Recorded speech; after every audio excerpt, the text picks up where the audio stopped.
Hello friends, வணக்கம். Welcome back to happy home makers kitchen. எல்லாரும் நல்லா இருக்கீங்களா? இன்னைக்கு நம்ம பார்க்க போகிற ரெசிபி க்ரீன் சட்னி.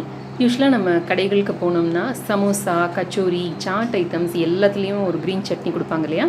அந்த க்ரீன் சட்னியை இன்றைக்கி வீட்டிலே எப்படி செய்கிறதுன்னு பார்ப்போமா? நான் அடையார் ஆனந்தபவன் ஸ்டைல் கார சட்னி அப்லோட் பண்ணியிருந்தப்போ முகமது ரஃபீக் அப்புறம் மர்சி பிரியா அவங்கெல்லாம் கேட்டிருந்தாங்க க்ரீன் சட்னி எப்படி செய்கிறதுன்னு சொல்லுங்கள் அப்படின்னு சொல்லிட்டு. ஸோ இந்த ரெசிபி இப்போ அப்லோட் செய்கிறேன்.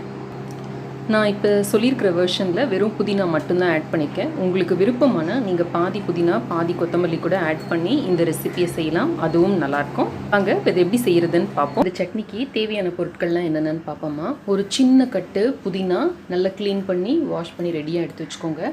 4 இல்லை 5 பச்சை மிளகாய், இது உங்கள் கார அளவுக்கு ஏற்றபடி நீங்கள் அட்ஜஸ்ட் பண்ணிக்கலாம். ஒரு 1.5 டேபிள் ஸ்பூன் அளவுக்கு வறுத்த நிலக்கடலை, ஒரு 2 சிட்டிகை அளவுக்கு சீரகம், அரை மூடி எலுமிச்சம்பழம், தேவையான அளவு கல்லுப்பு, ஒரு சிட்டிகை கருப்பு உப்பு. இப்போ இந்த கருப்பு உப்பையும் இந்த கல்லுப்பையும் நம்ம உப்பு அளவுக்கு ஏற்றபடி அட்ஜஸ்ட் பண்ணிக்கணும். ஒரு சின்ன பீஸ் வெல்லம். இப்போ இது எல்லாத்தையும் சேர்த்து கொஞ்சம் தண்ணி ஊற்றி நம்ம நல்லா அரைச்சிக்க போகிறோம் சட்னி மாதிரி.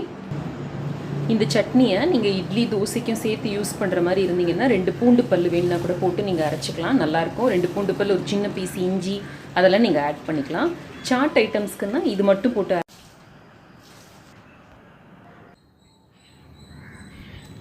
இந்த அரை மூடி எலுமிச்சம்பழத்தை பிழிஞ்சு விட்டுடலாம். இது வந்து அந்த சட்னிக்கு ஒரு நல்ல க்ரீன் கலராக கொடுக்கும். ஒரு டீஸ்பூன் இல்லை 2 டீஸ்பூன் அளவுக்கு தண்ணி ஊற்றி இப்போ அரைச்சிக்கலாம். Green chutney ready. Samosa, kachori, chaat items, நம்மளோட இட்லி தோசை பஜ்ஜி எல்லாத்துக்குமே இது வந்து ரொம்ப நல்லாயிருக்கும். ட்ரை செய்து பாருங்கள். செய்து பார்த்து எனக்கு உங்களோட கமெண்ட்ஸையும் ஃபீட்பேக்கையும் மறக்காமல் எழுதி அனுப்புங்க. நம்ம சேனலுக்கு சப்ஸ்கிரைப் பண்ணுங்கள். இந்த ரெசிபி பிடிச்சிருந்ததுன்னா லைக் பண்ணுங்கள். இணைந்திருங்கள் ஹாப்பி ஹோம் மேக்கருடன் எந்நாளும். நன்றி, வணக்கம். ஆனந்தமான சமையல், ஆரோக்கியமான வாழ்க்கை.